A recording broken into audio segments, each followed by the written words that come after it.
Welcome to Math TV with Professor V. Here is your integral of the day. Picked out a definite integral from 0 to 1 of x squared plus x plus 1 over x plus 1 squared times x plus 2 dx. So go ahead, pause the video if you want to try it on your own. It's a rational function. And we don't need to do long division this time, guys, because look, the degree of the numerator is 2 and the degree of the denominator is 3. Count it up. 1, 2, 3. So it's bottom heavy. Degree of the denominator is already higher than the top. We can just jump right into doing our partial fraction decomposition. So notice in the denominator, it's already factored. I have a repeated linear factor, x plus 1 quantity squared. Do you remember how to handle that? Oh, good. You list each factor up until the highest power, increasing one at a time. So we would have x plus 1 to the first, and then the next term would have x plus 1 quantity squared. And you just have linear, these are repeated linear factors in the denominator. It's not like x squared plus 1, so you just need an a constant in the top, and a b, another constant in the top. And then lastly, we have x plus 2. So we have a c up top here. Okay. So to solve for the constants a, b, and c, we're going to multiply everything through by the LCD, which is x plus 1 squared times x plus 2. Now, with repeated linear factors, it can get a little tricky to solve for the constant. So let me show you what I like to do. Here we'll have a times just one factor of x plus 1 and one factor of x plus 2. B times x plus 2, and then c times x plus 1 quantity squared. Yes? Good. You want to start substituting in values of x that will make the different factors equal 0. That'll help you solve for the constants more easily. So let's say we let x equal -1. I'm choosing that so we can ensure that this factor here and this factor here will become 0. Okay? That quantity.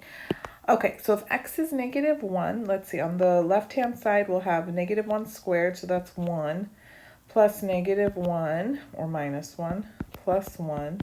That equals a times 0 plus b times -1 plus 2 plus c times 0. See how nicely it's all working out? So on the left-hand side, we just have 1 equals b. Okay, fab. Fab, fab. What else should we let x equal? Let's let x equal -2. All right, and again, we're substituting that all in here. So -2 squared, that's 4, minus 2 plus 1 equals a times, now this time notice, x plus 2 is going to be 0. So a and b will both be gone, right? We have a times 0 plus b times 0 plus c times -2 plus 1 squared. All right, 4 minus 2 plus 1, that's 3, equals, and then this is just going to be -1 squared, which will be +1. So c is 3. Okay, now there's nothing else I could substitute in for x to zero out anything here. So now you just have to multiply all the terms out. But we don't really need to go for it and thoroughly multiply everything out. The only constant I'm missing is a. Do you see that? Because I already have b and c. And I'm noticing here a, if I were to multiply this all out, we would have an ax squared. So I'm just going to focus on the x squared terms in this right here. Okay, just pretend, but don't actually multiply it all out. On the left-hand side, if you're just focusing on the coefficients of x squared, we have a 1x squared. And then on the right-hand side, we're just imagining, okay, you'd have x times x, so you'd have ax squared. You would have no x squareds here. And then if we multiplied this all out, we'd have a cx squared. So that means 1 must equal a plus c. And I already know c is 3, so then a is -2. Okay, so that was like my quick and lazy way of doing it, because you don't want to sit there multiplying it out all day long. It's unnecessary, right? We just need to know what a is. So now we have the partial fraction decomposition. A is -2, B is 1, and C is 3. Now let's go back and then rewrite our integrand, and we'll evaluate this integral now. So we have definite integral 0 to 1, negative 2 over x plus 1, plus 1 over x plus 1 quantity squared, plus 3 over x plus 2. Don't forget your dx, unless you want minus 1. Okay, here we go. Pretty easy to integrate each of these. The constant negative 2 right here, it's just minding its own business. Pretend it's not even there. It just comes along for the ride. Negative 2, natural log, absolute value, x plus 1. Bam. Okay, how do you deal with this 1 over x plus 1 squared? No, it doesn't involve an ln. Don't be silly. So this is x plus 1 to the negative second power. You add 1 to the exponent, divide by the new exponent. That would make it negative 1, right? So minus, and then this is going to be x plus 1 to the negative first. Ooh, but I don't like that. I'm not going to write that. I'm just going to write 1 over x plus 1. You see what I'm saying? Okay. You should be able to do all that in your head with a little bit more practice, okay? Plus, and then similarly, this is just going to be 3 natural log absolute value x plus 2. Okay, and then all of this gets evaluated from 0 to 1. All right, here we go.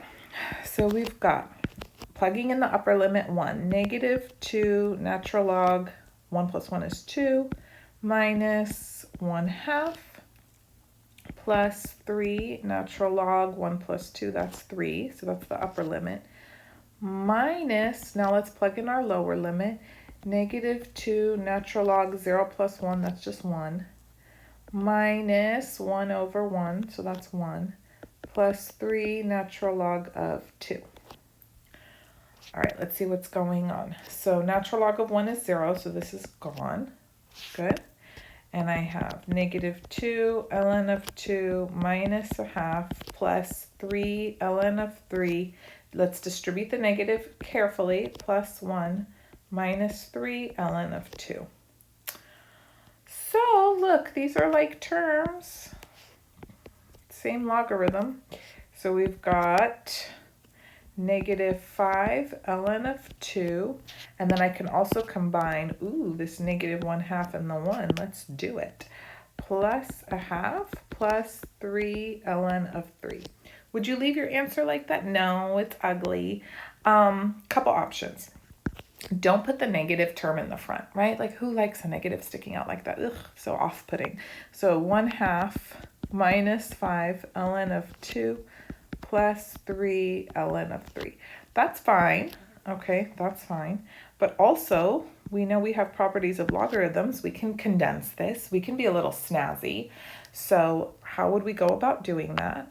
Okay, so we've got 1/2. This is minus natural log of 2 to the 5th, right? Plus natural log of 3 cubed. So that's 1/2 minus natural log of 32 plus natural log of 3 cubed is 27. And then remember here, if we have a negative logarithm, when you have subtraction, you can rewrite it with division. The negative logarithm goes in the denominator. Why? We'll just remember one key fact, guys. Logarithms are exponents. And so that'll help you remember the properties. If you have a negative logarithm, that's the same as when you have a negative exponent, and you would rewrite it in the denominator. So the point of all this is I have natural log 27 over 32, like that. Ba-bam. So I don't know, which one do you like better? I would accept both on an exam. I truly would.